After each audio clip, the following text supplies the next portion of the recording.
আচ্ছা দেখো, আমরা আজকে তোমাদের দ্বিতীয় অধ্যায় নাকি দ্বিতীয় অধ্যায় দৈনন্দিন কাজে বাস্তব সংখ্যা, এই চ্যাপ্টারটা আমরা শুরু করছি।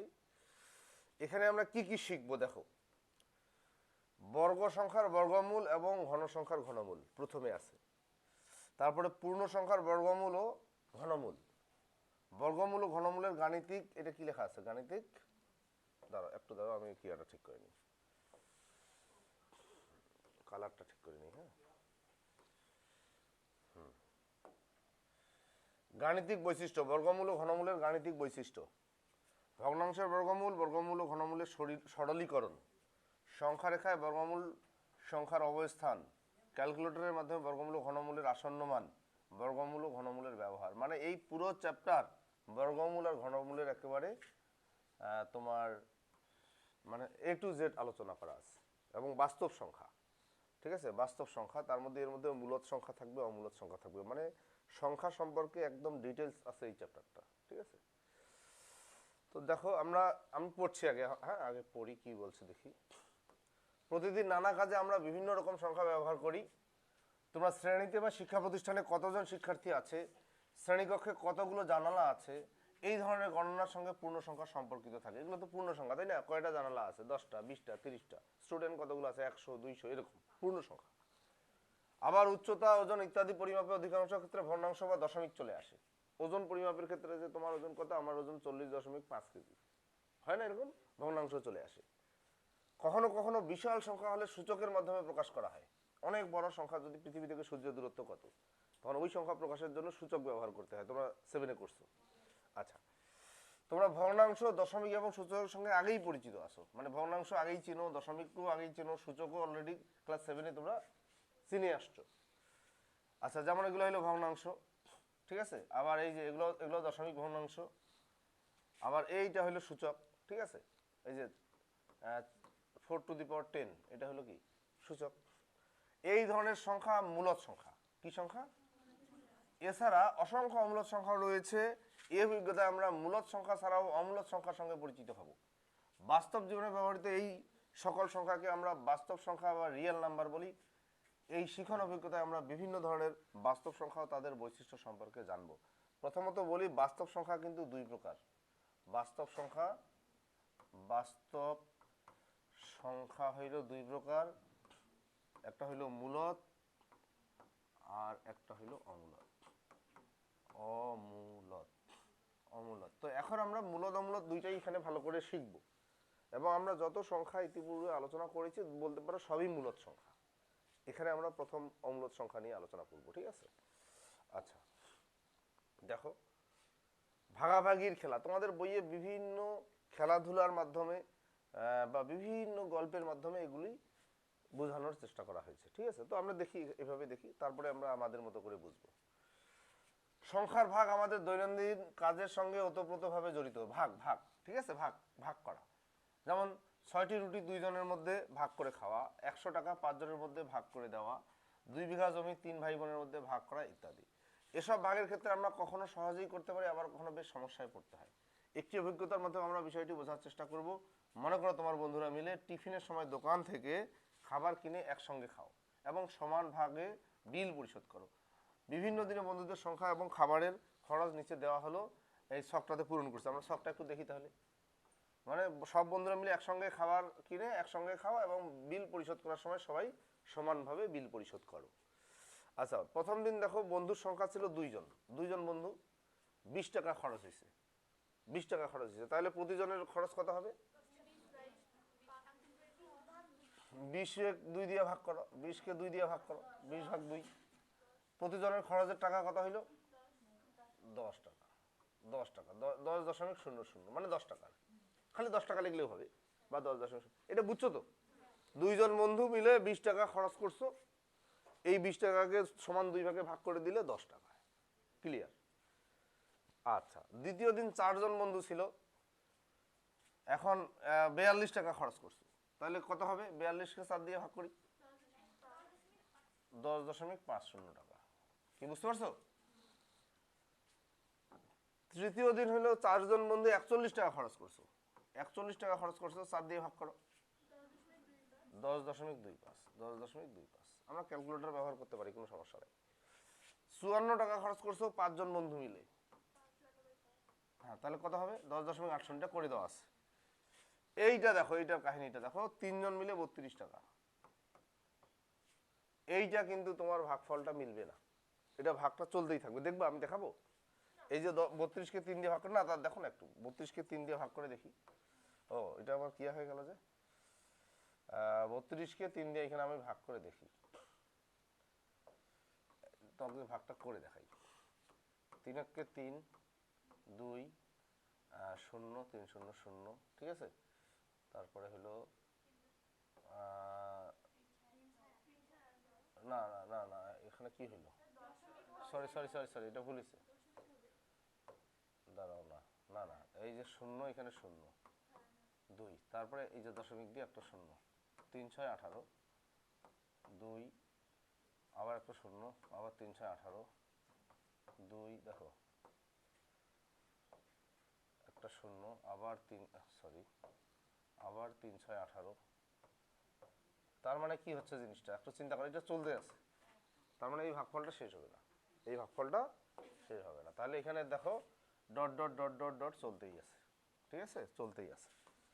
আচ্ছা, পরের দিন কি হয়েছে, 3 জন বন্ধু মিলে 42 টাকা খাইছে, তাহলে 42/3 হবে 14 টাকা, এটা সোজা সোজা হিসাব। আচ্ছা, তারপরের দিন কি হয়েছে দেখো,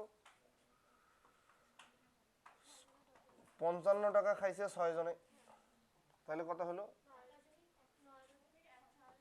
9.1666, এটা চলবে ওইটার মতো। তারপরের দিন 60 টাকা খাইছে 7 জনে, হ্যাঁ এটা কি হবে, এটা 60কে 7 দিয়ে ভাগ করো, হ্যাঁ 8.574 এইভাবে চলতে আছে, তারপর ডট ডট হবে, এইভাবে চলতে আছে। যাই হোক, তো এখানে আমরা কয়েকটা সংখ্যা দেখো, এগুলো তো আমি মুছে দিচ্ছিলাম, এখানে 14 হয়েছিল।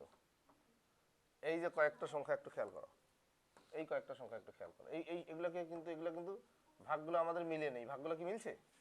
এগুলো চলতে আছে, অসীম পর্যন্ত চলতে আছে, ওই ভাগগুলো অসীম পর্যন্ত চলতে আছে। আচ্ছা চলুক, সমস্যা নাই, আমরা একটু নিচের দিকে যাই। উপরের ছকটি পূরণ করতে গিয়ে তোমরা কি পর্যবেক্ষণ করলে তা নিচে লিখে রাখো। আমরা কি কি পর্যবেক্ষণ করলাম, কি কি বুঝলাম, এগুলো এখানে লিখে রাখতে বলছে। আচ্ছা একটু বলো তো আমরা কি পাইলাম ওখানে? ভাগফলগুলোর কথা, শুধু ভাগফলগুলো কিছু কিছু ক্ষেত্রে কিছু কিছু ভাগফল পূর্ণ সংখ্যা হয়েছে, পূর্ণ সংখ্যা হয়েছে, হ্যাঁ। আচ্ছা, কিছু কিছু ভাগফল সসীম দশমিক হয়েছে, সসীম দশমিক। সসীম দশমিক মানে কি, যেটা দশমিক শেষ, মনে করো এরকম, মনে করো 10.5, এটা সসীম দশমিক। আচ্ছা আচ্ছা, কিছু কিছু ভাগফল অসীম দশমিক হয়েছে, অসীম দশমিক। অসীম দশমিক কেমন, মনে করো 13.66666 চলতে আছে, এটাকে বলা হচ্ছে অসীম দশমিক। এইটা হয়েছে, এই পর্যন্ত লিখলেই এখানে যথেষ্ট। এখানে তুমি তোমার মতো করে লিখবা, আমি যেগুলো লিখতেছি ওগুলো তোমাকে লিখতে হবে এমন কোনো কথা না। আচ্ছা যাই হোক, এখন আসি সসীম ও অসীম দশমিক সংখ্যা, যেগুলো অলরেডি আমরা দেখে আসলাম ওখানে। সসীম দশমিক মানে যেটা দশমিকের পরে শেষ আছে, আর অসীম মানে যেটা দশমিকের পরে শেষ নেই, চলতেই আছে। আচ্ছা, ভাগাভাগির খেলাতে তোমরা হয়তো লক্ষ্য করেছো, ভগ্নাংশ থেকে দশমিকে রূপান্তর করার সময় কখনো পূর্ণ সংখ্যা হয়েছে, কখনো দশমিক বিন্দুর পরে অঙ্ক শেষ হয়েছে, আবার কখনো দশমিক বিন্দুর পরে অঙ্ক শেষই হচ্ছে না। যেসব সংখ্যা দশমিক বিন্দুর পরে অঙ্ক শেষ হয়ে যায় তাদেরকে সসমিক দশমিক সংখ্যা বলে, আমি বললাম তো সসীম দশমিক সংখ্যা বলে। আর যেসব সংখ্যার দশমিক বিন্দুর পর অঙ্ক সংখ্যা শেষ হয় না তাকে অসীম দশমিক সংখ্যা বলে। কোনো অসীম দশমিক সংখ্যা দশমিক ভগ্নাংশে দশমিকের পরে এক বা একাধিক অঙ্কের পুনরাবৃত্তি হলে তাকে আবৃত বা পৌনঃপুনিক দশমিক ভগ্নাংশ বলে। পৌনঃপুনিক দশমিক ভগ্নাংশ অসীম পর্যন্ত লেখা সম্ভব নয়, তাই যে অংশের পুনরাবৃত্তি হচ্ছে তার উপরে এই ধরনের চিহ্ন, এই ধরনের চিহ্ন আসলে কখনো ব্যবহার করা হয় না, এই চিহ্নটা ব্যবহার করা হয়, এবং এই চিহ্নটার নাম হলো পৌনঃপুনিক। ওই চিহ্নটার নাম কি? পৌনঃপুনিক। আমি তোমাদের এখনই দেখাচ্ছি। ব্যবহারের ক্ষেত্রে পুনরাবৃত্তি হওয়া সবকটি সংখ্যার উপরে দেওয়া হয়। ব্যবহারের ক্ষেত্রে আচ্ছা, ব্যবহারের ক্ষেত্রে এক বা দুইটি অঙ্কের পুনরাবৃত্তি হলে প্রতিটি অঙ্কের উপরে এবং পৌনঃপুনিক ব্যবহার করা হয়। চিহ্নটার নাম হলো পৌনঃপুনিক, ঠিক আছে। তবে একাধিক অঙ্কের পুনরাবৃত্তির ক্ষেত্রে শুধুমাত্র পুনরাবৃত্ত অঙ্কগুলোর প্রথম ও শেষ অঙ্কের উপর দেওয়া হয়, যেমন এটা। আমি তোমাদের একটু দেখাই জিনিসটা, আমি তোমাদেরকে একটু সুন্দর করে লিখে দেখাচ্ছি। হ্যাঁ, এখানে লেখাগুলো তো ছোট। মনে করো সসীম দশমিক, এটা হলো সসীম দশমিক। এখন অসীম দশমিক দেখো, এটা মনে করো চলতে আছে, শেষ হয়নি, এটা হলো অসীম দশমিক। আবার দেখো অসীম দশমিক, এটাও অসীম দশমিক। আবার দেখো এটাও কিন্তু অসীম দশমিক। আবার দেখো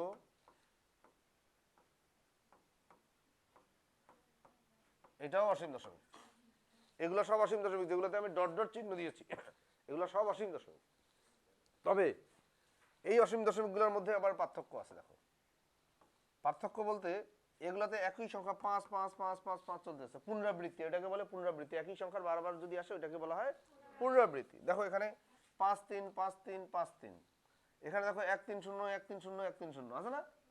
আচ্ছা, আর এখানে কিন্তু এরকম নাই, পুনরাবৃত্তি নাই। যেগুলোতে পুনরাবৃত্তি আছে এগুলোকে বলা হয় আবৃত দশমিক ভগ্নাংশ। কি বলা হয়?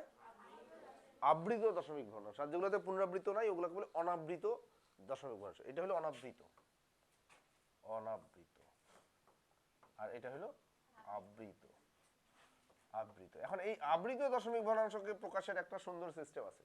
কি সিস্টেম? যে সংখ্যাটা রিপিট করছে, যে অঙ্কটা রিপিট করছে, বারবার আসছে, ওইটার উপরে একটা ফোঁটা দিতে হয়। এই ফোঁটা দিতে হয়, এই ফোঁটাটার নাম পৌনঃপুনিক। কি নাম? এটা হলো আবৃত দশমিক ভগ্নাংশ, বুঝছো? এখানে কয়টা সংখ্যা রিপিট করছে? দুইটা অঙ্ক রিপিট করছে, তাহলে এখানে তুমি দুইটার উপরেই পৌনঃপুনিক দিবা, দুইটার উপরেই পৌনঃপুনিক দিবা। এখানে কয়টা রিপিট করছে? তিনটা। 1 3 0, তিনটার উপরেই দিতে হবে না পৌনঃপুনিক, তিনটার উপরে দিতে হবে না। কোথায় দিতে হবে বলো? প্রথমেরটাতে একটা পৌনঃপুনিক, শেষেরটাতে একটা পৌনঃপুনিক। কি বুঝতে পারছো? তাহলে এগুলো হলো সব আবৃত দশমিক ভগ্নাংশ, আর এটা হলো অনাবৃত দশমিক ভগ্নাংশ। কি বুঝতে পারছো? তাহলে এটা হলো অসীম না সসীম, মানে দশমিকের পরে ওইটা শেষ আছে, আর এগুলো দশমিকের পরে শেষ নেই, এগুলো হলো অসীম। অসীমগুলোর মধ্যে আবার দুই ভাগ। কি দুই ভাগ? আবৃত, অনাবৃত। যেটাতে একই অঙ্ক বারবার আসছে ওইটা হইলো আবৃত, আর যেটাতে একই অঙ্ক বারবার আসছে না, এলোমেলো ভাবে আসছে, ওইটা অনাবৃত। ওকে, চলে যাই বইয়ে, চলে যাই। এই জিনিসটা এই দেখো এখানে দেখাই দিছে। এইটা কিন্তু দুইটা সিস্টেমে লেখা যায়। এই যে 1.27, আমরা আগে থেকে এইভাবে লিখে আসছি। এই বইয়ে আমি ফর দা ফার্স্ট টাইম দেখলাম এটাকে এভাবেও লেখা যায়, এভাবেও লেখা যায়, ঠিক আছে। এই যে মানে 0.345 এইভাবে না লিখে এভাবেও লিখতে পারো। মানে আমি এই বইয়েই প্রথম দেখলাম, এর আগে কোনো বইয়ে আমি দেখি নাই। যাই হোক, যেহেতু বইয়ে আছে আমরা এইভাবেও লিখতে পারবো, কোনো সমস্যা নেই। তবে এই সিস্টেমটা বেশি প্রচলিত, সারা ওয়ার্ল্ডে এটা প্রচলিত। আচ্ছা, এখন আমরা দেখব মূলদ সংখ্যা। একেবারে মানে সবচেয়ে গুরুত্বপূর্ণ একটা পয়েন্ট, মানে টপিক, মূলদ সংখ্যা। এই মূলদ সংখ্যা কিন্তু স্টুডেন্টরা ঠিক মতো বুঝতে পারে না। এটা আমরা ভালো করে শিখবো। এইখানে একটা জিনিস দেখো, এই জিনিসটা পি বাই কিউ।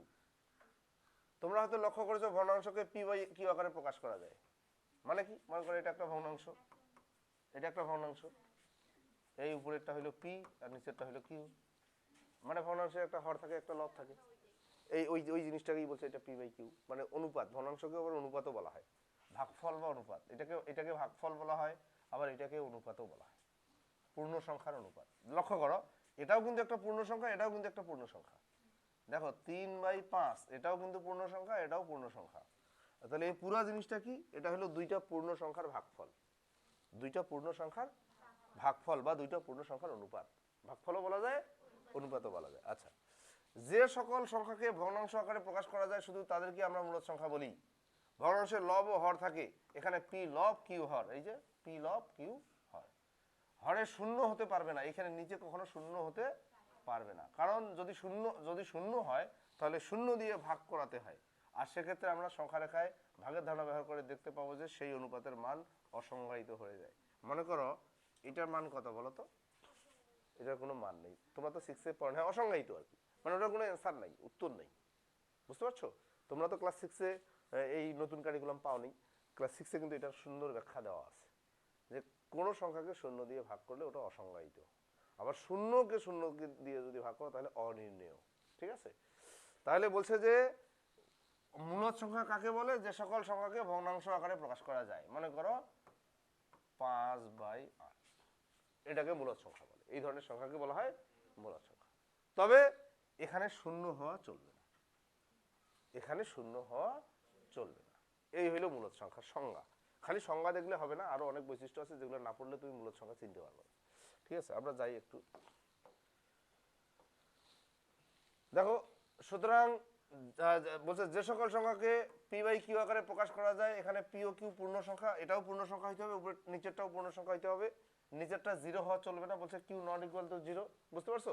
তাদেরকেই শুধু আমরা মূলদ সংখ্যা বা রেশনাল নাম্বার বলি, ঠিক আছে? তাহলে এটা হলো p/q, এই ধরনের সংখ্যাকে বলা হয় মূলদ সংখ্যা।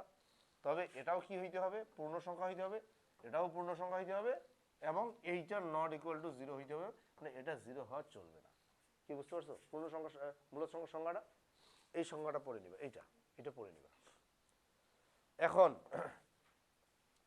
শূন্য কি মূলদ সংখ্যা? মূলদ সংখ্যা হলে p/q আকারে, আচ্ছা বলো তো শূন্য মূলদ সংখ্যা না মূলদ সংখ্যা? আচ্ছা শূন্যকে কি ভগ্নাংশ আকারে প্রকাশ করা যাবে না? শূন্যকে, আচ্ছা শূন্যকে আমি যদি এইভাবে লিখি 0/2 লেখা যাবে না? যাবে তো, তাহলে ভগ্নাংশ আকারে প্রকাশ করা গেছে তো, হ্যাঁ, তাহলে মূলদ সংখ্যা হয়ে গেল, মূলদ সংখ্যা হলো না p/q, এইটা হলো p, এইটা হলো q, এটা হলো p আর এটা হলো q, বুঝো নাই? p এর মান হলো 0, q এর মান হলো 2। আচ্ছা, যে কোনো পূর্ণ সংখ্যা কি মূলদ সংখ্যা? মূলদ সংখ্যা হলে এত একটা, এখন মনে করো 0, এটা গেল 0 গেল, আচ্ছা 2, এটা কি মূলদ সংখ্যা? কেন মূলদ সংখ্যা না? এটা কি p/q আকারে প্রকাশ করা যায়? যায়, দেখো যায় যায় যায়। নিচে 0 হওয়া চলবে না, তো নিচে তো এটা তো 1 না? আচ্ছা, তারপরে দেখো 8, এটা কি পূর্ণ মূলদ সংখ্যা? কেন মূলদ সংখ্যা? ভগ্নাংশ আকারে প্রকাশ করা গেছে তো, আমার কথা বুঝো নাই বোধহয়। তাহলে তার মানে এখান থেকে এখানে বলছে যে কোনো পূর্ণ সংখ্যা কি মূলদ সংখ্যা? মূলদ সংখ্যা হলে তাকে p/q আকারে প্রকাশ করে, তাহলে মূলদ সংখ্যা, এবং এটা আমরা p/q আকারে প্রকাশ করছি তো, আমার কথা বুঝো নাই বোধহয়। আচ্ছা, দশমিক, সসীম দশমিক সংখ্যা কি মূলদ সংখ্যা? এত এবং এত সংখ্যাকে প্রকাশ করো, দেখো আমরা দেখি একটু, এই যে 0.21 হবে না? আচ্ছা আমরা একটু দেখি, তারপরে এইখানেই লিখি, এই যে 0.21, এটা কি মূলদ সংখ্যা হবে কিনা? দশমিক উঠে দেই, এই যে উপরে 21, নিচে 100, দশমিকের পরে একটা, দশমিকের পরে দুইটা সংখ্যা আছে, দুইটা শূন্য, আর দশমিকের জন্য একটা, এটা আমরা সিস্টেম জানি তো। আচ্ছা তারপরে এটা দেখো 2.01, এটা কি মূলদ হবে কিনা? এখানে উপরে লিখি, ও সরি 01 ছিল না, 01, তাহলে আমরা এখানে 210 লিখি, আর নিচে লিখি, সরি এখানে 100 হবে, 100, এখানে 100, এই দশমিকের জন্য একটা 1 আসছে, দুইটা অঙ্ক আছে, তুলে দিছি, 0 হয়ে গেছে, তাহলে এটা কি সংখ্যা? মূলদ সংখ্যা। তাহলে পূর্ণ সংখ্যাগুলোও মূলদ সংখ্যা, আবার এই যে ভগ্নাংশগুলো দেখতে পাচ্ছ দশমিক সংখ্যা, এগুলোও মূলদ সংখ্যা। আর বলো তো এইটা কি মূলদ না অমূলদ? মূলদ, এটা তো এমনিতেই মূলদ। আচ্ছা এইটা কি মূলদ না অমূলদ? রঙ্গন বলে এটা মূলদ না অমূলদ? মূলদ স্যার, গুড। কেমন করে মূলদ? ওটা কি ভগ্নাংশ আকারে প্রকাশ করা যাবে? কিভাবে? এই যে 10/1, 10/1, থ্যাংক ইউ। তারপরে বলো 0.7, এটা কি মূলদ না অমূলদ? মূলদ। কেমন করে? উপরে 7, নিচে 10, থ্যাংক ইউ। তাহলে আমরা মূলদ সংখ্যা মোটামুটি বুঝতেছি আস্তে আস্তে, হ্যাঁ বুঝতেছো তো? এবং এই মূলদ অমূলদ আমাদেরকে খুব ভালো করে বুঝতে হবে, হ্যাঁ ভালো করে বুঝতে হবে। এবার বলো তো পৌনঃপুনিক দশমিক সংখ্যাকে কি ভগ্নাংশ আকারে প্রকাশ করা যায়? এসব চেষ্টা করে দেখি। এখানে আমরা অজানা রাশির একটু ব্যবহার শিখব। অজানা রাশির একটু ব্যবহার শিখব। মনে করো 1.33333 এটা চলতে আছে, এটা অসীম পর্যন্ত চলতেছে। তো এটাকে আমরা লিখতে পারি 1.3 পৌনঃপুনিক, মানে 3 চলতে আছে, তো এইভাবে লিখতে হবে। এইটাকে কি ভগ্নাংশ আকারে প্রকাশ করা যায় কিনা? হ্যাঁ, যদি যায় তাহলে এটা মূলত, যদি না যায় তাহলে অমূলত। তো আমরা দেখি প্রকাশ করা যায় কিনা। তোমাদের বইয়ে একটা সিস্টেম দেওয়া আছে, আমরা সিস্টেমটা একটু দেখি। বইয়ের সিস্টেমটা আমরা দেখি। আমি একটা সিস্টেম জানি খুব সোজা, কিন্তু সেটা পরে, আগে আমরা বই দেখবো। আমি কি জানি এটা এখানে মুখ্য না, মুখ্য হইলো বইয়ে কি আছে। আমার কথা কি বুঝছো? নতুন কারিকুলামের মেইন অস্ত্রটা হইলো তোমার এই বইটা। এই বইয়ের বাইরে তোমাকে আপাতত চিন্তা করার প্রয়োজন নেই, তুমি বইটা আগে বুঝো, ঠিক আছে? এবং বইয়ে অনেক এত সুন্দর সুন্দর নিয়ম দেওয়া আছে, যেটা পড়ে আমরা অবাক হয়ে যাই। তোমরা পড়লে অবাক হয়ে যাওয়া, ঠিক আছে? আচ্ছা দেখো এখানে কি বলছে, এইটা দেখো 0.3 পৌনঃপুনিক। এটাকে নর্মালি আমি যদি দেখো, আমি বলি 0.3 পৌনঃপুনিক আছে না, এটাকে ভগ্নাংশ করলে হবে 3/9। এটা হবে নর্মাল একটা সিস্টেম। কি ভাই ওটা আমি পরে বলছি, এইটা কেমনে হয় এটা আমি পরে বলছি। এটা খুবই সোজা, দশমিক পৌনঃপুনিক সব তুলে দিবা, আর এখানে জয়েন্ট উপরে থাকবে শুধু 3, আর পৌনঃপুনিক একটা আছে, এই জন্য একটা 9। এটা হলো নিয়ম, খুবই সহজ নিয়ম। কিন্তু আমরা এখন এই নিয়মের ব্যাখ্যা কিন্তু আমার এখানে নাই। এটা হলো নিয়ম, আমি বললাম এই নিয়মে এটা করা যায়, কিন্তু তার ব্যাখ্যা তো নাই। আমরা ব্যাখ্যাগুলো এখানে দেখব। আচ্ছা এই সংখ্যাটা দেখো 0.3 পৌনঃপুনিক মানে 0.33333 চলতে আছে। এখন ধরি এই সংখ্যাটা ক, ধরি ক সমান এটা, মানে ওই সংখ্যাটাকে আমরা ধরলাম ক। তাহলে 10 দিয়ে এখন গুণ করো উভয় পক্ষকে, মানে ক সমান হইল 0.3333, তাই না? তাহলে 10 দিয়ে গুণ করো, 10 ক সমান কত হবে? 0. এই যে এটা ডট ডট, কিন্তু 3 ডট ডট ডট, এটাকে 10 দিয়ে গুণ করো। আচ্ছা 10 দিয়ে কোনো সংখ্যাকে গুণ করলে গুণ করা খুবই সহজ। দশমিক এক ঘর ডানে সরে যায়, দশমিক এক ঘর ডানে সরে যায়, তাহলে কত হবে? 3.333 এই চলতে আছে, মানে এইটা আর কি। তো যাই হোক, এটা আমি মুছে দিই, বইয়ে করা আছে। তাহলে 10 ক সমান এইটা, উভয় পাশে 10 দিয়ে গুণ করি।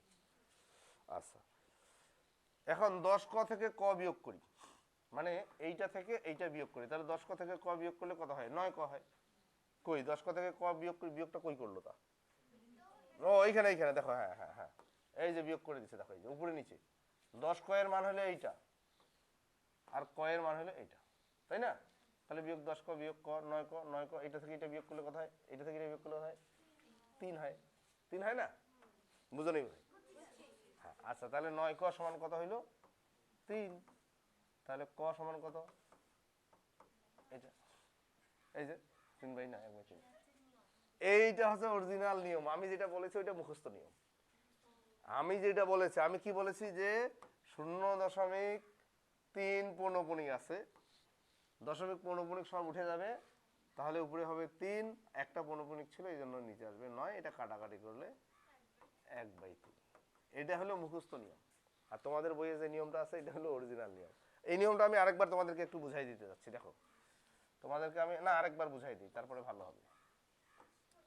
দেখো আমি বুঝাই দিচ্ছি আরেকবার, জিনিসটা ক্লিয়ার, আমার ভালো লাগলো খুব। মনে করো ক সমান 0.3 পৌনঃপুনিক, মানে 0.333, এটা বুঝতে পারছো? তাহলে এখন আমি এখানেও 10 দিয়ে গুণ করি, এখানেও 10 দিয়ে গুণ করি, মানে মাঝখানেরটা আমি উঠাই দিই, মাঝখানেরটা দরকার নেই। হ্যাঁ, এখানেও উঠাই দিই, এখানেও 10 দিয়ে গুণ করি, তাহলে 10 দিয়ে গুণ করলে এখানে হবে 10 ক, আর এটাকে 10 দিয়ে গুণ করলে কত হবে? দশমিক এক ঘর ডানে সরবে, 3.333 এইভাবে চলবে। এখন এইটা থেকে এইটা বিয়োগ করি, এটা থেকে এটা বিয়োগ, এই যে 10 ক সমান কত? 3.333, আর ক সমান কত? 0.333, এইটা তো। এখন এটা বিয়োগ করলে কি হবে? এই পাশে 0.33 বিয়োগ 0 ওগুলো লেখার দরকার নেই, এখানে 3 হবে, আর এটা বিয়োগ করলে 9 হবে। তাহলে 9 ক সমান এটা, ঠিক আছে? তাহলে এখান থেকে বলো ক সমান কত?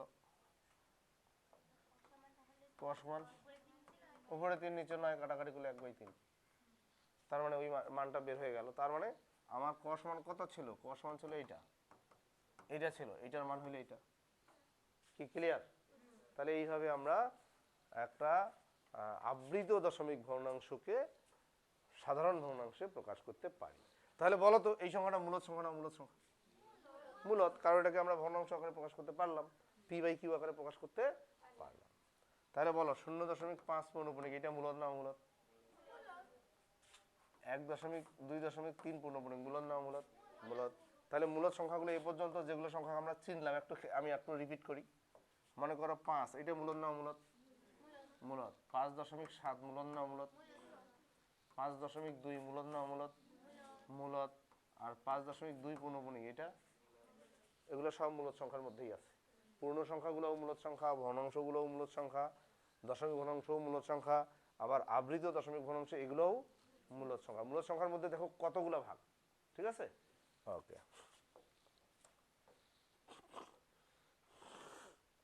এখানে বলছে দেখো এই সংখ্যাটা ফাইনালি এটা লেখা যাবে নাকি? এই সংখ্যা 0, এই দেখো 0 সকল পূর্ণ সংখ্যা, সসীম দশমিক সংখ্যা, পৌনঃপুনিক দশমিক সংখ্যা মূলদ সংখ্যা। না, বাদ আছে আছে আছে আছে। তোমরা এখন মনে করতেছো যে তাহলে অমূলদ কি? সবই তো মূলদ। তাহলে অমূলদটাকে, অমূলদের রাজ্যে যখন ঢুকবো তখন দেখবো সবই অমূলদ। তখন অমূলদও অনেক আছে, বুঝছো? তো আমরা যে সংখ্যাগুলো চিনি তার মধ্যে একটা নতুন চিনলাম, কোনটা? এইটা। এই যে মনে করো 3.3 পৌনঃপুনিক, এটা নতুন আমরা দেখলাম।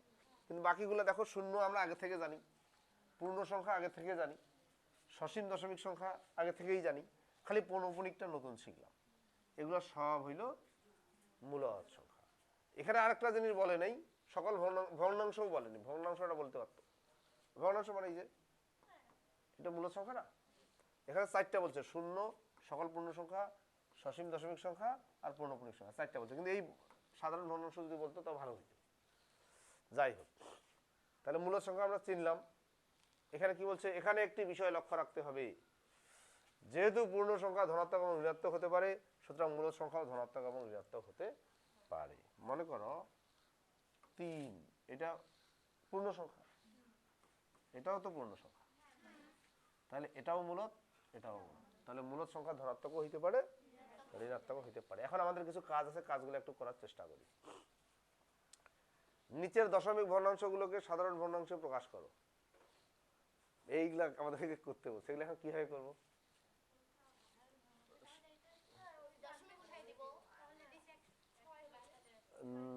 আচ্ছা দাঁড়াও দাঁড়াও দাঁড়াও দাঁড়াও, 1 মিনিট 1 মিনিট 1 মিনিট 1 মিনিট। এই কাজগুলো আমরা করি আজকে। হ্যাঁ,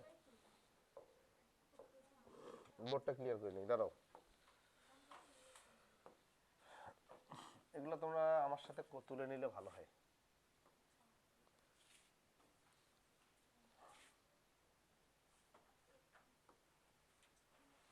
এগুলো না, আচ্ছা দেখো এই যে প্রথমটা দেখো, বইয়ের নিয়মটা অবশ্যই আমরা বইয়ের বাইরে কোনো কিছু করব না। এই সংখ্যাটাকে আমরা করব সাধারণ ভগ্নাংশ করব। তা এইটা মানে কিন্তু দেখো, এইটা মানে কিন্তু এইটা, এই দেখো সবাই, ওইটা মানে কিন্তু এইটা, হয় কি না? আচ্ছা, এটা আমার না লিখলেও চলবে, এটার কোনো কাজই নেই। এটা কেন কাজ নেই শোনো, আমরা লিখবো ধরি ধরি ক সমান,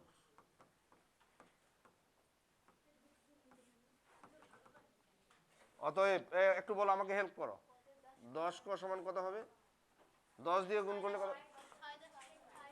6.666 এরকম হবে নাকি? তাহলে এই দুইটা এখন বিয়োগ করি।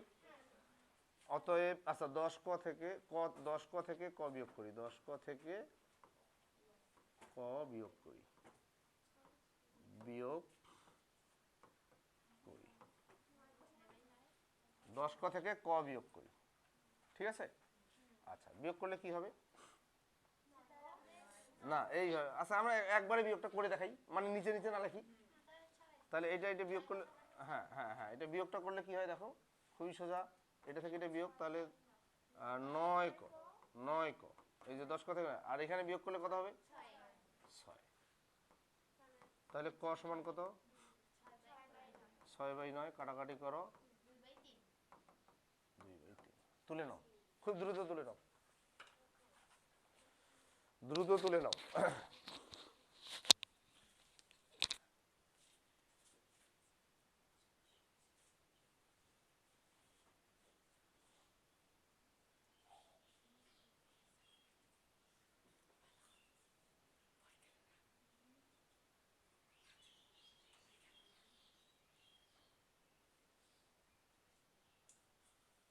খুব দ্রুত তুলে নাও।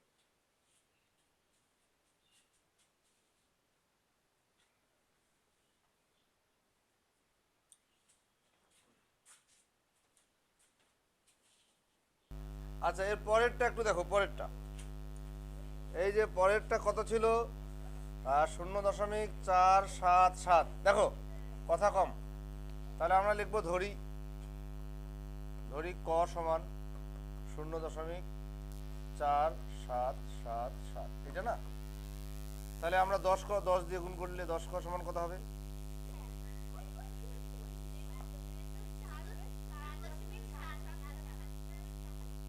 4.777 এরকম হবে নাকি? আচ্ছা হোক না, সমস্যা নেই। আচ্ছা এরকম হলে তাহলে কি আমাদের ওটা ওরকম হচ্ছে? আচ্ছা এটা আগে করে দেখি কি হচ্ছে। হ্যাঁ তাহলে দেখি 10 ক, এটা বিয়োগ করতেছি আর নিচে হইলো ক, 10 ক সমান কত? 4 না, এটা একটা উৎপন্ন বুদ্ধি আছে।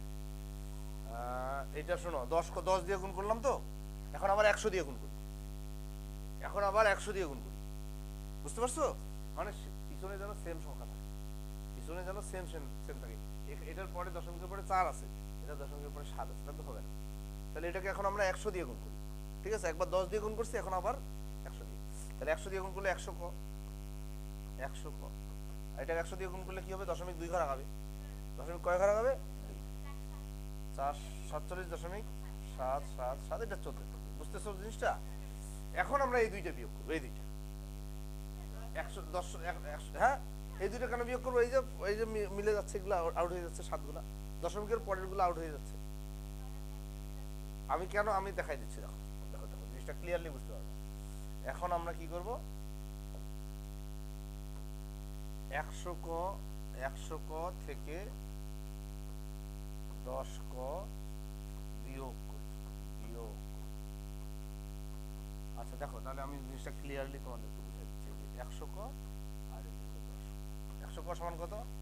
47.777, এটা চলবে। আর 10 ক সমান কত? 4.777, বুঝো এই জিনিসটা? তাহলে এই যে এইভাবে করার কারণ কি? এই যে এই পাশে 0, 7 থেকে 7 বিয়োগ করলে 0 0 0 আসতেছে না? তাহলে এইটা বাদ, দশমিকের পরের অংশটা বাদ, তাহলে এখানে আসতেছে 3 আর এখানে আসতেছে 43, আর এখানে বিয়োগ করে কত? 90 ক, 90 ক সমান 43, বুঝতে পারছো না? বুঝো নাই? হ্যাঁ তাহলে ক সমান কত হচ্ছে? 43/90, তার মানে আমার সংখ্যাটা হয়ে গেল। অতএব ওই সংখ্যাটা আমার কি ছিল? মূল প্রশ্নটা কি ছিল একটু বলো। 0.47777 এটা ইকুয়াল টু 43/90। নাও তুলে নাও, তুলে নাও, আমি ছোট করে দিচ্ছি, তুলে নাও, এখান থেকে তুলে, এখান থেকে শুরু, নাও তুলে নাও, একটু দ্রুত তুলো।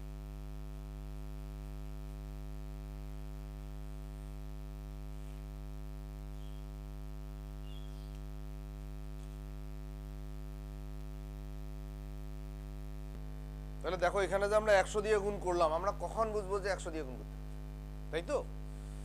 দেখো দশমিকের পরে একটা 4 আছে এখানে, এইটা সংখ্যাটা কি ছিল? 0.04777, এরকম না? দশমিকের পরে একটা আলাদা অঙ্ক আছে, তারপরে কিন্তু পৌনঃপুনিক। এটা এই জিনিসটা আসলে এরকম, 0.4 এই যে 7-এর উপরে পৌনঃপুনিক, মানে 7 চলতে আছে। তাহলে দশমিকের পরে একটা কিন্তু অনাবৃত অঙ্ক আছে, মানে পৌনঃপুনিক ছাড়া অঙ্ক। এরকম যখন একটা অনাবৃত অঙ্ক থাকবে, তখন তোমাকে 100 দিয়ে গুণ করা লাগবে। যদি দুইটা থাকে তাহলে 1000 দিয়ে গুণ করা লাগবে, বুঝতে পারছো? আমরা দেখি এরকম আরো প্রচুর আছে, তো দেখি না?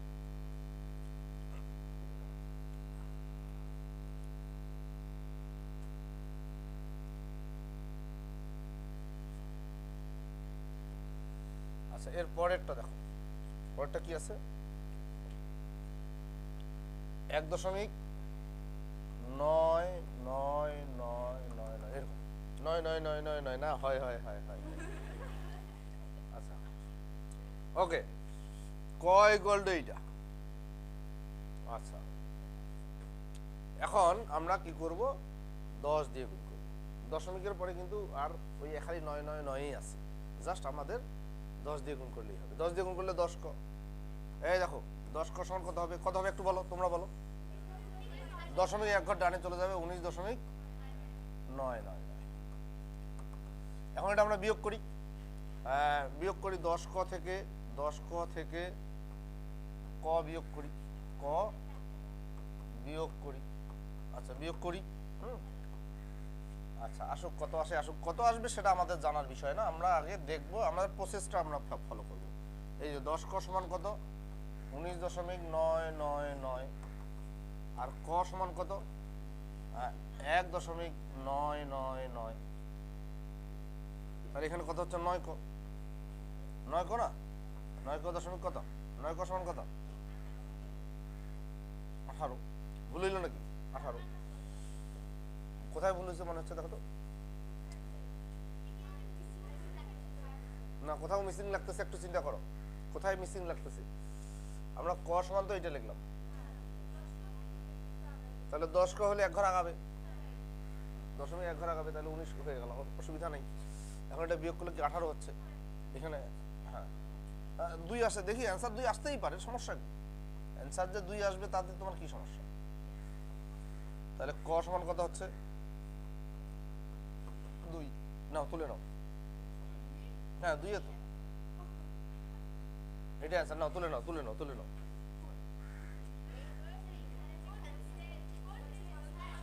হ্যাঁ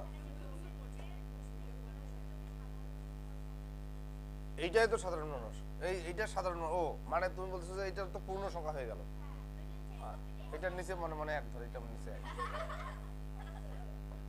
এটার নিচে এক হয়ে গেল।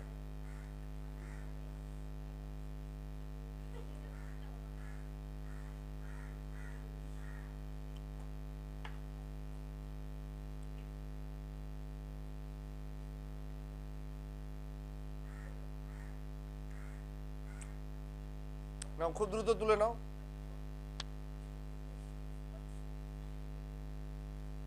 আচ্ছা এখন এই যে পরেরটা করবো, 1.27 পৌনঃপুনিক, দেখো 1.27 পৌনঃপুনিক, এটা কিভাবে করবো, 1.27 পৌনঃপুনিক, এটা মানে কিন্তু দেখো 1.2727272727 এটা চলতে আছে, এই দেখো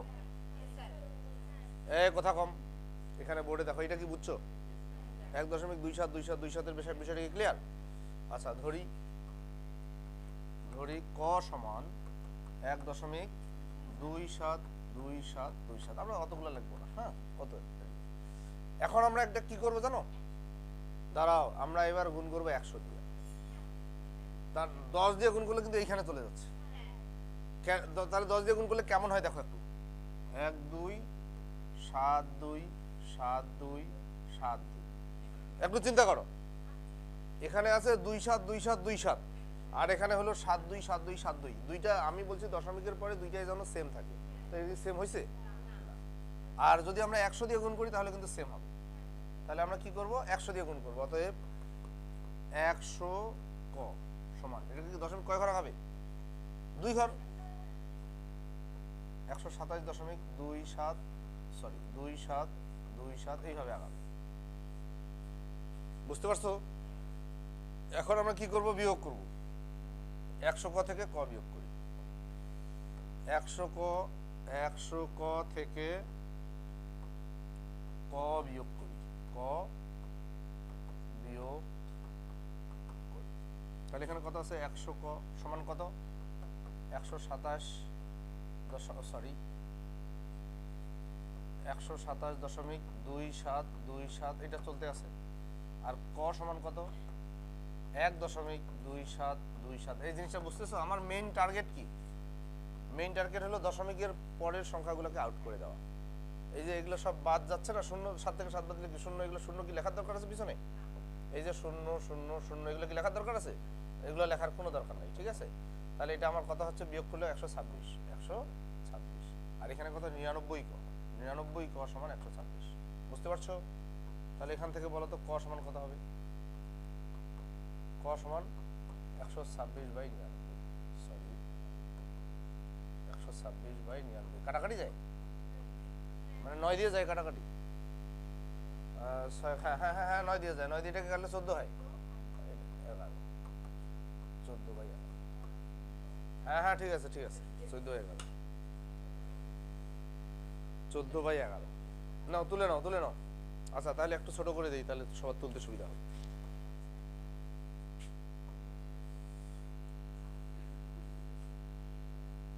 নাও তুলে নাও।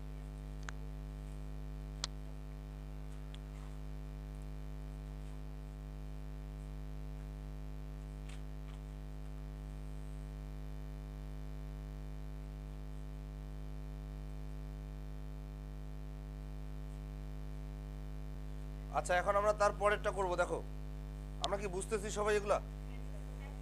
ওকে, অনেক মজা না? এগুলো আগের আমরা যেভাবে করতাম ওগুলো ছিল মুখস্থ করা নিয়ম, এখন কিন্তু মুখস্থ করা নিয়ম না, একদম মূল নিয়ম, এগুলোকে বলা হচ্ছে মূল নিয়ম। তারপরে এই যে এটা 3.09 পৌনঃপুনিক, হ্যাঁ ও আগেরটা sorry sorry sorry sorry sorry 0.235, এই পৌনঃপুনিক কিন্তু 3 আর 5 এর উপরে, 2 এর উপরে নাই, খেয়াল করো। তাহলে এইটাকে আমরা লিখতে পারি 0.2 2 3 5 3 5 3 5, বুঝতেছো কিছু? দুইটাকে কিন্তু রিপিট করিনি, যেটার উপরে পৌনঃপুনিক, এই যে দাগটা যেখানে আছে ওইটাই তো পৌনঃপুনিক, এই জন্য ওই সংখ্যাটাই বারবার লিখছি, বুঝো নাই? 3 5 3 5 3 5, 2 কিন্তু বারবার লেখা যাবে না, বুঝো নাই কথাটা? 2 কিন্তু বারবার লেখা যাবে না। ওকে, তা ধরি ক সমান, আচ্ছা আমার কি মুখস্থ আছে এগুলো বলো? আমরা অঙ্ক করতে করতে বুঝতে পারো 2 3 5 3 5 3 5 চলছে না? আচ্ছা আমরা আগে 10 দিয়ে গুণ করি, 10 দিয়ে গুণ করলে কি হচ্ছে, আমরা এক ঘর আগে যাব, 3 5 3 5 3 5 চলে আসবে, তাই না? তাহলে 10 দিয়ে গুণ করলে হচ্ছে 10 ক 2.353535, বুঝছো না বুঝো নাই? আচ্ছা তারপরে 100 দিয়ে গুণ করবো না, 100 দিয়ে গুণ করলে হবে না, 100 দিয়ে গুণ করলে কোথায় যাচ্ছে? এইখানে যাচ্ছে, তো 5 3 5 3 হবে না, 1000 দিয়ে গুণ করবো, 1000 দিয়ে গুণ করবো, এই কথা কম 1000 দিয়ে গুণ করলে দশমিক কয় ঘর আগাবে? 3 ঘর, এইখানে চলে যাবে, তাহলে 235.35353, বুঝছো জিনিসটা? তাহলে আমার দশমিকের পরে সেম জিনিস আসছে কিনা দেখো, এখানে যা আসছে দশমিকের পরে 3 5 3 5 3 5, এখানেও 3 5 3 5 3 5 আসছে কিনা? এখন আমরা কি করবো? এই দুইটা বিয়োগ করবো, 1000 ক থেকে 10 ক বিয়োগ করবো, 1000 ক থেকে 10 ক বিয়োগ করবো, 1000 ক থেকে 10 ক বিয়োগ করি, ঠিক আছে, বিয়োগ করি। ওকে, আচ্ছা তাহলে আমরা প্রথমে লিখবো 1000 ক, 1000 ক এটা ইকুয়াল টু কত? 235.35335, আর 10 ক সমান কত? 2.353535, ঠিক আছে? এখন এটা বিয়োগটা আমরা করি। আচ্ছা 10 ক থেকে এটা বিয়োগ করলে 990 হবে নাকি রে? 1000 থেকে 10 বিয়োগ করলে কত হয়? 990 ক, আর এটা বিয়োগ করলে কত হবে? এদিকে তো শূন্য, এই দিকে শূন্য বানানোটাই আমাদের উদ্দেশ্য, তাহলে এইটা শূন্য বানানোর জন্য আমাদের সেম লাগবে, আর সেম করতে গিয়ে কখনো 10 দিয়ে গুণ, কখনো 100 দিয়ে গুণ, কখনো 1000 দিয়ে গুণ, ঠিক আছে? 233, তাহলে এখান থেকে আমরা ক সমান কত পাই? তাহলে ক সমান কত পাই দেখো, 233 উপরে গেল, আর এই যে 990 নিচে আসলো। কাটাকাটি কি যাবে? মনে হয় যাবে না, তোমরা ট্রাই করিও, কাটাকাটি করতে পারলে করবা, না হলে ওইটাই যাবে না তো যাবে না, ঠিক আছে? আচ্ছা তোমাদের স্কুলে কি এগুলো হয়ে গেছে? তা তোমরা যে বলছো যে কাটাকাটি যাবে না, দেখেই বোঝা যাচ্ছে। আচ্ছা ঠিক আছে, নাও খুব দ্রুত তুলে নাও, খুব দ্রুত হাত চালাও। আমরা তো কৌশলটা বুঝতে পারতেছি নাকি? আচ্ছা, এটা তাহলে হয়ে গেছে, আমরা পরেরটাতে যাই। হ্যাঁ, পরেরটাতে যাই। তাহলে কখন 10 দিয়ে গুণ, কখন 100 দিয়ে গুণ, কখন 1000 দিয়ে গুণ, এইটা কিন্তু তোমাকে বুঝতে হবে। ঠিক আছে, আমি বলে দিলাম মুখস্থ করে ফেললা, এটা করা যাবে না কখনো। তুমি তোমার মতো করে বুঝবা। ঠিক আছে। আচ্ছা, এর পরেরটা দেখো 3.09 পৌনঃপুনিক। 3.09 পৌনঃপুনিক। তাহলে এইটা সমান কি লেখা যায় বলো তো? 3.0999 চলছে নাকি?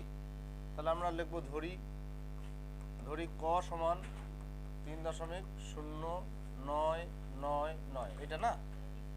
অতএব দেখো এখানে আমরা 10 দিয়ে গুণ করি, আমার শেষে থাকবে 99999, এইটা আমাদের টার্গেট। তাহলে 10 দিয়ে গুণ করলে কত হয়? 10 ক সমান কত? 30.999, বুঝছো না? তারপরে 100 দিয়ে গুণ করলে, 100 দিয়ে গুণ করলে কি হবে? এইখানে যাবে 309.999, বুঝতেছো? তারপরে এখানে 100 ক থেকে 10 ক বিয়োগ করি। ঠিক আছে, 100 ক থেকে 10 ক বিয়োগ করি। 100 ক থেকে 10 ক বিয়োগ করি। ঠিক আছে, তাহলে কত হচ্ছে? 100 ক সমান কত? 309.999। 10 ক সমান কত? 30.999। ঠিক আছে, তাহলে এখানে কত হচ্ছে? এটা বাদ দাও, এখানে 972। ঠিক আছে, এখানে কত বিয়োগ করলে কত হয়? 90। 90 ক সমান এটা। ঠিক আছে, তাহলে একটু উঠাই।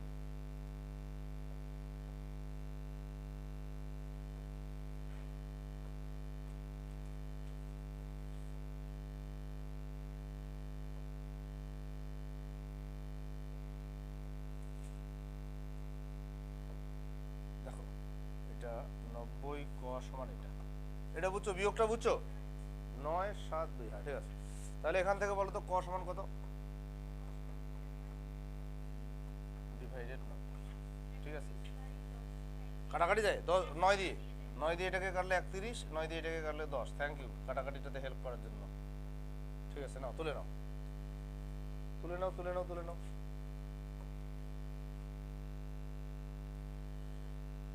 এখান থেকে, হ্যাঁ তুলে নাও, ধরি এখান থেকে।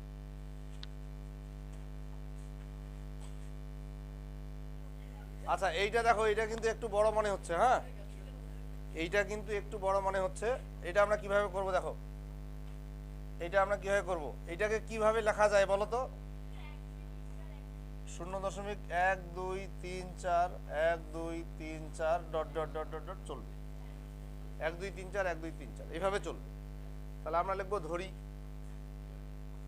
ধরি ক সমান 0.1234 1234, এটা ধরো। ঠিক আছে, তাহলে এখন আমরা কত দিয়ে গুণ করবো জানো? এখানে কয়টা শূন্য আছে দেখো, কয়টা সংখ্যা আছে? 4টা। তাহলে 10,000 দিয়ে গুণ করবো। 10,000 দিয়ে গুণ করবো। 0.4 ঘর সরাইতে হবে। 0.4 ঘর সরাইতে হবে। দশমিকটাকে এইখানে আনতে হবে, তা না হলে হবে না। বুঝতে পারছো? তাহলে 10,000 দিয়ে গুণ করি। 10,000 ক সমান কত হবে? তাহলে দেখো 1 2 3 4 দশমিক। বুঝতে পারছো? দশমিকটা এখানে চলে গেল, মানে এই সামনে থেকে দশমিকটা এখানে চলে আসছে। 1 2 3 4 1 2 3 4। বুঝতে পারছো না? বুঝো না? কারণ পিছনে কিন্তু 1 2 3 4 এগুলো চলতে আছে, এগুলো কোটি কোটি আছে, যতগুলো দরকার হবে। আমরা কেন 10,000 দিয়ে গুণ করলাম বুঝতে পারছো না? বুঝো নি? আচ্ছা, এখন আমরা এটা থেকে এটা বিয়োগ করবো। 10,000 ক থেকে ক বিয়োগ করবো। এখন আমরা কি করব? 10,000 ক থেকে ক বিয়োগ করি।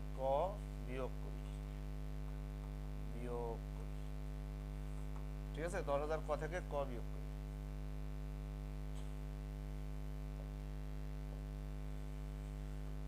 আচ্ছা, বিয়োগ করলে কি হয়? আগে লিখবো 10,000 ক সমান কত?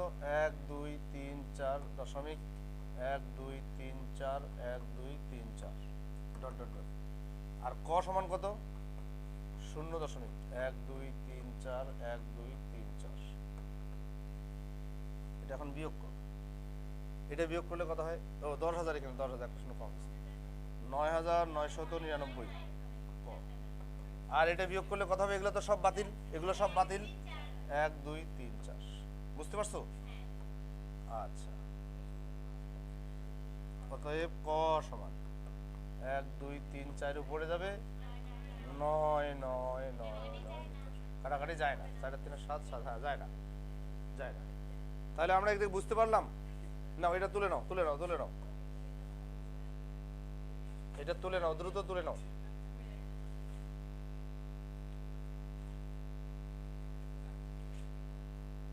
তাহলে আজকে আমরা এখানেই শেষ করছি। হ্যাঁ শোনো, আজকে আমরা এখানেই শেষ করছি, আমরা আগামী দিন পরের থেকে শুরু করবো। তোমরা তুলে নাও প্রশ্নটা, তুলে অঙ্কটা তুলে নাও।